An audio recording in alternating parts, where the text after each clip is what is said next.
चौधरी देवीलाल का अपना निजी रूप से आज भी 15, 16, 17% उनका और उनके परिवार का वोट है। जी, लोग हुड्डा कांग्रेस बोल रहे हैं ठीक बात है। कि अब उनके बस की बात नहीं है भारतीय जनता पार्टी को हरा पाना। हरा कि वो जो पुराना रोहतक का जो वोट बैंक है, जी, तो वो दोबारा देवीलाल परिवार की तरफ आएगा।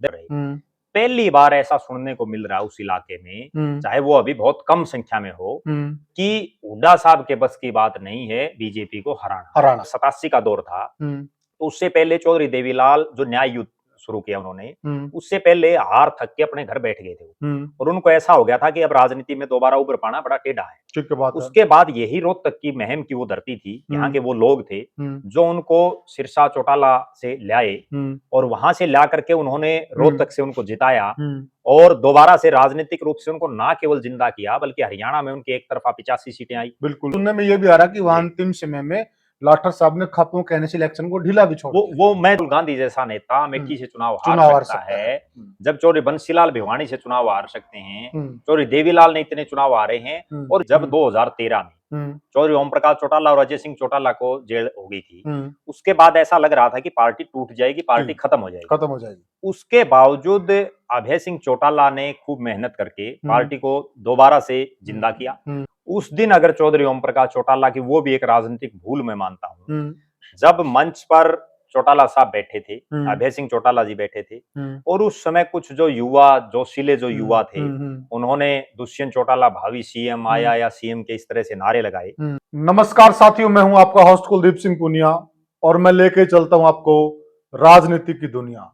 और साथियों, मेरे साथ जुड़े हुए हैं वरिष्ठ पत्रकार और राजनीतिक विश्लेषक प्रद्युमन जोशीला जी। प्रद्युमन जी, स्वागत है सबसे पहले आपका। बहुत बहुत धन्यवाद। सभी दर्शकों को नमस्कार, राम राम। साथियों, आज हम इस बात से आपको अवगत कराएंगे क्योंकि जैसे ही हरियाणा के अंदर नतीजे आए और जिस प्रकार से कांग्रेस पार्टी की हार हुई और लोगों ने यह कहना शुरू कर दिया कि ये हार हुड्डा कांग्रेस की हार है, और साथ के साथ एक जिक्र और शुरू हो गया हरियाणा के अंदर कि आने वाले समय में देवीलाल परिवार उभरेगा, उनका बोलबाला होगा और दोबारा से अपना वजूद कायम करने में कहीं न कहीं वो कामयाब होंगे। यह जिक्र पूरे हरियाणा में चला हुआ है। और जो हमें जानकारी मिल रही सूत्रों के हवाले से, बागड़ बेल्ट के अंदर आप भी जानते हैं, दिवाली से पिछले दिन उनके एक रामनवमी का त्योहार होता है, विश्वकर्मा डे वाले दिन। बहुत ही विश्व विख्यात त्योहार है इस क्षेत्र का, ये और पूरे विश्व में इसको जाना जाता है। रामनवमी का त्योहार बोलते हैं। और आज तक जब भी रामनवमी का त्योहार आया है, तो सिरसा क्षेत्र के अंदर, उस बेल्ट के अंदर देवीलाल इकट्ठा बैठकर रामनवमी का त्योहार मनाता है और लोगों के साथ मिलना जुलना उनका होता है। क्या इस बार भी यह पूरा परिवार इकट्ठा होगा और इकट्ठा होकर अपने आप को हरियाणा में उसी प्रकार से मजबूती के साथ पेश करेगा जिस प्रकार से यह परिवार जाना जाता है? तो इन सारी बातों पर प्रकाश डालेंगे वरिष्ठ पत्रकार प्रद्युमन जोशीला जी। प्रद्युमन जी, क्या लग रहा है कि क्या इस बार यह परिवार इकट्ठा होकर पूरे हरियाणा की जनता को संदेश देगा कि हमने अपनी कमर कस ली है और अब आपको ऑप्शन ढूंढने की जरूरत नहीं है, वही पुराना देवीलाल परिवार आपके बीच में खड़ा है और आप वोट डालिए और हमें मजबूत कीजिए, सत्ता सौंपिए? देखो, निश्चित रूप से राजनीति संभावनाओं का खेल है हम्म। और राजनीति में हर रोज कोई ना कोई नया इनपुट आउटपुट होता रहता है, जी। और राजनीतिक आदमी परिस्थितियों के हिसाब से अपने फैसले लेते हैं। हम्म। और किस तरह के हालात और किस तरह की परिस्थितियां होती हैं, वो अपना नफा नुकसान फायदा वो हर चीजें देख करके हम्म। कोई फैसला लेता है। हम्म। अब जैसा आपने बताया, हम्म। 8 तारीख को जब हरियाणा प्रदेश में विधानसभा चुनाव के परिणाम आए, जी। उसके बाद एक इस तरह की चर्चाएं चल पड़ी हम्म। कि जो लोग भारतीय जनता पार्टी को हराना चाह रहे थे हम्म। और जो पिछली 2 योजनाओं से लगातार इसी प्रयास में थे, चाहे वो 2019 का चुनाव हो सही और कहा। चाहे वो 2024 का चुनाव हो, जी। और विशेषकर जो किसान कौम, और मुझे ये कहने में भी कोई संकोच नहीं कि विशेषकर वो वोटर जो किसी समय चौधरी देवीलाल का वोटर हुआ करता था। बिल्कुल सही कहा। चौधरी देवीलाल का अपना निजी रूप से आज भी 15, 16, 17% उनका और उनके परिवार का वोट है। जी। ये अलग बात है कि कई बार वो वोट नहीं पड़ पाता क्योंकि हुँ, वो परिस्थितियां इस तरह की बन जाती हैं। हुँ, लेकिन अगर ठीक ठाक ढंग से सिस्टम बैठे हुँ, तो इसी वोट बैंक को 30% के आसपास तक आसानी से ले जाया जा सकता है। ठीक है। अब जो 8 तारीख को परिणाम आए, हम्म। उस परिणाम के बाद पूरे प्रदेश में एक चर्चा चल पड़ी हम्म। कि कांग्रेस पार्टी, और विशेषकर जिसको हम ये कह सकते हैं कि जिसको लोग हुड्डा कांग्रेस बोल रहे हैं, ठीक बात है। कि अब उनके बस की बात नहीं है भारतीय जनता पार्टी को हरा पाना। हरा पाना। क्योंकि जो 2 बार के परिणाम आए और दोनों बार लोगों को चौधरी भूपेंद्र सिंह हुड्डा और उनके बेटे दीपेंद्र सिंह हुड्डा और उनके तमाम परिवार से, उनके साथियों से बड़ी उम्मीदें थी बिल्कुल कि ये लोग भारतीय जनता पार्टी को हरा देंगे। हरा देंगे। लेकिन चूंकि पहले टिकट वितरण गलत हुआ, हम्म। ओवर कॉन्फिडेंस में बातें की, चाहे वो हम्म। चौधरी भूपेंद्र सिंह हुड्डा हो या दीपेंद्र सिंह हुड्डा, हम्म। दोनों का जो ओवर कॉन्फिडेंस था वो लगातार झलक रहा था। हम्म। और टिकट वितरण गलत होना, हम्म। उसके बाद पार्टी में आपसी गुटबाजी, हम्म। समय पर फैसले ना ले पाना, हम्म। इन तमाम कारणों से कांग्रेस पार्टी एक बार फिर से बीजेपी को हराने में नाकामयाब रह गई। बिल्कुल। और अब मेरे पास तो पिछले 8 तारीख के बाद से लगातार रोहतक, सोनीपत, झज्जर, जिसको चौधरी भूपेंद्र सिंह हुड्डा का गढ़ माना जाता है, जो पुराना रोहतक है, वहां से भी बहुत से लोगों के फोन आ रहे हैं। और वहां का जो इनपुट उभर करके आ रहा है कि उस इलाके के लोग भी अब इस बात को धीरे धीरे, चाहे वो कुछ एक लोग मानने लगे हों, लेकिन ये मानने लगे कि चौधरी भूपेंद्र सिंह हुड्डा ये बस की बात नहीं है बीजेपी को हराना। मैं एक सवाल ले लेता जी। हूं प्रद्युमन जी बीच में। जी। देखिए, एक दौर था जब देवीलाल परिवार भी अगर जाट बेल्ट की राजनीति करता था, जो जी। पुराना रोहतक है, जी। उसमें बहुत मजबूत होता था। जी। और अब जब हुड्डा भी मजबूत हुए हैं जाट राजनीति के रूप में या जाट राजनेता के रूप में, जी। तो उनको भी पुराना रोहतक का साथ मिला है। जी।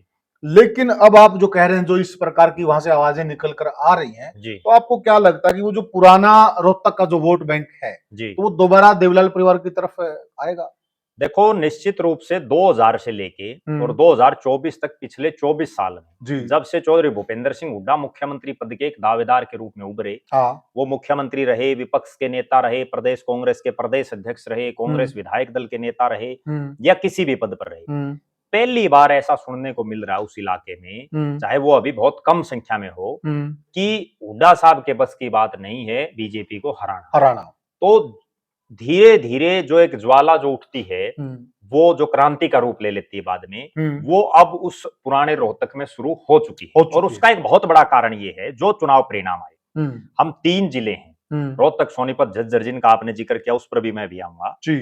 उन तीनों जिलों में इस बार बात करें झज्जर की, ठीक है। झज्जर में बहादुरगढ़ बुरी तरह से हार गई, बिल्कुल, चौधरी भूपेंद्र सिंह हुड्डा कांग्रेस पार्टी। रोहतक में रोहतक शहर की सीट बाल बाल बची है, वरना वो भी निश्चित रूप से हारते। और सोनीपत में तो बहुत बुरा हाल हो गया, सोनीपत की खरखोदा जैसी सीट पर हारना, गोहाना जैसी सीट पर हारना, कहीं ना कहीं ये दर्शा रहा है। और बड़ौदा में भी बाल बाल बच गए, वरना तो वहां भी परिणाम कुछ और होते। ठीक बात है। और गन्नौर हो, मतलब जहां भी जो भी सीटें थी, और विशेषकर जींद का जो एरिया, जिस पर चौधरी भूपेंद्र सिंह हुड्डा को ये था कि जींद भी अब आपके साथ है, ठीक है। लेकिन वहां की 4 सीटें हारना, और 5वीं भी सिर्फ इसलिए जिता दी कि कहीं ये कैप्टन साहब ना जीत जाए, जो कैप्टन बैरागी साहब खड़े थे। ठीक है बात। वरना तो वहां जो लाटर साहब के वोट पड़ने थे, वो आखिर के 2 दिन में डाइवर्ट हो गए। डाइवर्ट भी हो गए। सुनने में ये भी आ रहा कि वहां अंतिम समय में लाठर साहब ने खपों कहने से इलेक्शन को ढीला भी छोड़ दिया। वो मैं जो बात कह रहा हूँ, वो वही बात है, उसको हम किसी भी रूप में घुमा सकते हैं, बात वही है। और अब जो बात थी, जो आपने कही पुराने रोहतक में, जो चौधरी देवीलाल का, चौधरी देवीलाल जी को राजनीतिक रूप से भले ही वो सिरसा से उन्होंने शुरुआत की, ठीक बात है, लेकिन जो असली बूस्ट मिला वो मिला रोहतक और सोनीपत के इलाके से। सोनीपत से उन्होंने चुनाव भी लड़ा, हालांकि वो हार गए थे। रोहतक से भी उन्होंने चुनाव लड़ा, और चुनाव लड़कर के एक ऐसा समय था जब उन्होंने एक दौर में एक ही चुनाव में 3 अलग अलग राज्यों से चुनाव लड़े। बिल्कुल सही कहा। उन्होंने पंजाब से लड़ा, राजस्थान के सीकर से लड़ा और रोहतक से लड़ा। और वो जिंदगी की मैं सबसे बड़ी राजनीतिक भूल चौधरी देवीलाल की मानता हूं, क्योंकि राजनीतिक आदमी कई बार गलतियां कर देता है, और कई बार वर्कर करवा भी देते हैं, दबाव इतना हो जाता है। तो उनकी जो राजनीतिक भूल थी वो ये थी कि जब उनको देश का उप प्रधानमंत्री चुना गया, तो उन्होंने सीकर के मुकाबले रोहतक की सीट को छोड़ दिया। वहां फिर उपचुनाव हुआ, और फिर महम का कांड हुआ वहां। और महम की वो धरती थी जिसने चौधरी देवीलाल, एक और बड़ी रोचक बात ये है कि जब 87 का दौर था, तो उससे पहले चौधरी देवीलाल जो न्याय युद्ध शुरू किया उन्होंने, उससे पहले हार थक के अपने घर बैठ गए थे, और उनको ऐसा हो गया था कि अब राजनीति में दोबारा उभर पाना बड़ा टेढ़ा है। ठीक है बात है। उसके बाद यही रोहतक की महम की वो धरती थी, यहाँ के वो लोग थे जो उनको सिरसा चौटाला से लाए और वहां से ला करके उन्होंने रोहतक से उनको जिताया और दोबारा से राजनीतिक रूप से उनको ना केवल जिंदा किया बल्कि हरियाणा में उनकी एक तरफा 85 सीटें आई बिल्कुल। और देश के वो प्रधानमंत्री तक बने। तो निश्चित रूप से ये वो बेल्ट है रोहतक सोनीपत झज्जर की जिसने जिसका भी साथ दिया वो हमेशा खुल कर दिया और मुझे ये कहने में भी कोई संकोच नहीं कि जब जब कोई जिस नेता का उन्होंने साथ दिया वो कमजोर पड़ा तो उन्होंने उसको बहुत जल्दी छोड़ भी दिया जिसका उदाहरण चौधरी देवीलाल का परिवार है। जब उनको ये लगा कि अब देवीलाल का परिवार दोबारा नहीं सर्वाइव कर पाएगा तो इसी रोहतक सोनीपत झज्जर ने उनको छोड़ दिया और उसके बाद चौधरी देवीलाल को 3 बार चौधरी भूपेंद्र सिंह हुड्डा ने हराया। तो कहीं ना कहीं अब भी यही हालात है कि अगर हुड्डा साहब सर्वाइव नहीं कर पाए तो आप देख लेना और अगली बार जो गढ़ी सांपला किलोई जहां वो एक तरफा वोट मांगने की भी उनको जरूरत नहीं पड़ रही वहां से बड़ी क्लोज फाइट और वो हार भी सकते हैं, कोई बड़ी बात नहीं है। जितना मुश्किल हो जाएगा जिस प्रकार से चौधरी वीरेंद्र सिंह को ये कमेंट था कि मैं नहीं हार सकता जी और बहुत बुरी हार हो बुरी। देखो निश्चित राजनीति में कभी भी कोई भी हार सकता है, ये तो छोटे मोटे नेता हैं, इनके मुकाबले बहुत बड़े बड़े जो नेता हैं बिल्कुल। जब राहुल गांधी जैसा नेता अमेठी से चुनाव हार सकता है, जब चौधरी बंसीलाल भिवानी से चुनाव हार सकते हैं, चौधरी देवीलाल ने इतने चुनाव हारे हैं और ज्यादा दूर क्यों जाओ कैप्टन इंदर सिंह ने भी तो चौधरी भूपेंद्र सिंह हुड्डा को हराया था। एक मुगालता हो गया है प्रद्युमन भाई कांग्रेस को जी, क्योंकि जो वोट बैंक इनकी तरफ मुंह हुआ है चाहे वो जेजेपी का था चाहे इनेलो का था, कांग्रेस एक मुगालते में आ गई कि हमारा वोट बैंक है जी। आपको कितना लगता है कि जो वोट बैंक है उधर गया है कांग्रेस की तरफ है वो कितना वापस देवीलाल परिवार के पास आएगा और कितना वो जो कांग्रेस का भी वोट बैंक है जो बीजेपी को हराना चाहता है उसको भी वो लेके आएगा? देखो मेरा ऐसा मानना है कि अगर चौधरी देवीलाल का परिवार इकट्ठा हो जाता है क्योंकि असली कहानी और असली जो बीमारी की जड़ है वो ये है कि आप एक चीज समझिए, जब 2013 में चौधरी ओम प्रकाश चौटाला और अजय सिंह चौटाला को जेल हो गई थी उसके बाद ऐसा लग रहा था कि पार्टी टूट जाएगी, पार्टी खत्म हो जाएगी। उसके बावजूद अभय सिंह चौटाला ने खूब मेहनत करके पार्टी को दोबारा से जिंदा किया और उसमें एक बहुत बड़ा रोल जो अजय सिंह चौटाला के साथी थे उनका भी एक बहुत बड़ा रोल रहा। अजय सिंह चौटाला ने राय मलिकपुर पड़ता है नांगल चौधरी में जो हरियाणा का आखिरी गांव है, राजस्थान के साथ लगता बिल्कुल लास्ट गांव है बॉर्डर पर, और वहां से और चंडीगढ़ तक एक पैदल यात्रा की थी। किसी नेता में इतना दम नहीं है कि वो मतलब इतना वेट होने के बावजूद, क्योंकि वो तो वैसे भी शरीर के बड़े भारी हैं और उन्होंने बड़ी यात्रा की थी। तब बीजेपी और इनेलो का समझौता था, बीजेपी का हरियाणा में इतना ज्यादा वजूद भी नहीं था उस दौर में और उसी का ये परिणाम था कि इनेलो फिर से सर्वाइव कर गई। अब लोगों की नजरें इस बात पर हैं कि ये परिवार इकट्ठा होता है या नहीं। एक बड़ी गजब और रोचक बात बताऊं मैं, इस चुनाव में भी जो हश्र चौधरी देवीलाल के परिवार का हुआ, पिछली बार उनके परिवार से चौधरी देवीलाल के जो वंशज हैं वो 4 विधानसभा में थे, जबकि जो अमित सिहाग वो भी उनके परिवार से ही हैं, तो कुल मिलाकर के 5 हरियाणा की विधानसभा में बैठे थे चौटाला परिवार से। लेकिन इस बार वो संख्या घट करके मात्र 2 पर रह गई और पिछली बार वो तमाम पार्टियों में बैठे थे, चाहे वो जेजेपी से भी बैठे थे नैना चौटाला और दुष्यंत चौटाला, इनेलो से अभय चौटाला बैठे थे, कांग्रेस से अमित सिहाग बैठे थे, निर्दलीय के रूप में रणजीत सिंह थे जो बीजेपी को समर्थन दे रहे थे। ठीक बात है। तो कहीं ना कहीं तमाम पार्टियों का समावेश बना हुआ था। इस बार केवल 2 जीते और दोनों ही इंडियन नेशनल लोकदल के चुनाव चिन्ह पर जीते। बड़ी गंभीर बात मैं जो बताने जा रहा हूं वो ये है कि पिछली बार भले ही चौटाला परिवार टूट गया हो, भले ही चौधरी देवीलाल के परिवार की अलग अलग पार्टियां बन गई हों, उसके बावजूद पिछली बार उन सब नेताओं में एक अंदर खाते कोई समझौता था या अंदर खाते कोई ऐसे सर्कमस्टांसेस थे कि किसी भी मुख्य चेहरे ने आमने सामने चुनाव नहीं लड़ा। तो उसका रिजल्ट ये रहा कि रानिया से रणजीत सिंह जीत गए, एलनाबाद से अभय सिंह जीत गए, उचाना से दुष्यंत चौटाला जीत गए, बारडा से नैना चौटाला जीत गई और डबवाड़ी में जहां आदित्य और अमित सिहाग आमने सामने थे वहां अमित सिहाग जीत गए। इस बार हुआ क्या कि डबवाड़ी की सीट पर देवीलाल परिवार के 3 सदस्य आमने सामने खड़े हैं, दिग्विजय चौटाला, आदित्य चौटाला, अमित सिहाग, लिहाजा जीतना एक ही था। बिल्कुल ठीक है, 2 चुनाव हार गए। रानिया की सीट पर 2 सदस्य आमने सामने खड़े हैं, रणजीत सिंह और अर्जुन चौटाला, वहां भी एक को जीतना था, दूसरे हार गए। इसी तरह से आपस में जो इनकी खिंचम खिंचाई रही और आपसी जो इनका सर्कमस्टांसिस ना बैठना उसकी एवज में 5 से और 2 पर आ गए। यानी कि परिवार की म्यूचुअल अंडरस्टैंडिंग इस बार बिल्कुल, अगर अंडरस्टैंडिंग बढ़ती तो मैं बड़े दावे के साथ ये बात कह सकता हूं कि सिरसा जिले की तो जो 3 सीट थी जिनमें अब 2 जीत पाई है, तीनों वो भी जीतते।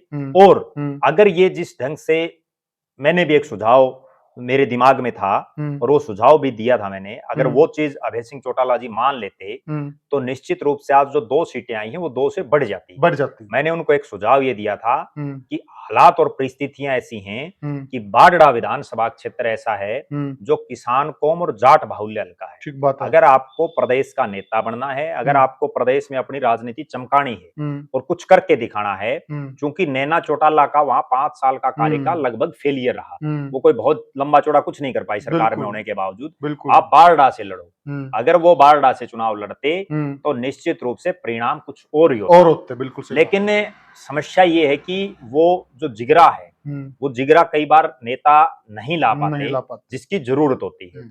अगर जो कि ये पारिवारिक चीज के लिए जाना जाता है लेकिन कई बार फैसले नहीं ले पाते। अब जैसे दुष्यंत चौटाला ने उचाना से चुनाव लड़ा, उनको उचाना के अलावा एक विधानसभा क्षेत्र से और लड़ना चाहिए था ताकि एक मैसेज आता।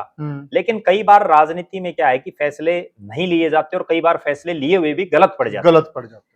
सिर्फ आपसी मिसअंडरस्टैंडिंग की वजह से चौधरी देवीलाल का परिवार 5 से 2 सीटों पर आ गया, वरना इतना निश्चित था कि इस बार भी 5 के आसपास दोबारा से देवीलाल परिवार के सदस्य जीत सकते थे। हालात ऐसी थी, अगर ये इकट्ठे सिर्फ बेशक पार्टियां अलग अलग होती, एक एक हल्के से चुनाव लड़ते, आमने सामने ना लड़ते तो परिणाम निश्चित तौर पर बेहतर होता। तो प्रद्युमन भाई क्या लगता है, अंतिम बात पे आते हैं जो दर्शक भी जानना चाहते हैं कि क्या देवीलाल परिवार अपने आप इकट्ठा हो सकता है या कोई बीच की खापे हैं या कोई सामाजिक संगठन है या जो बीच के लोग हैं, कई बार परिवार के लोग रिश्तेदार होते हैं, तो वो लोग पहल करके एक शुरुआत करें, क्योंकि कई बार एक अड़ाई हो जाती है कि शुरुआत मैं नहीं करूंगा। तो आपको क्या लगता है क्या होना चाहिए?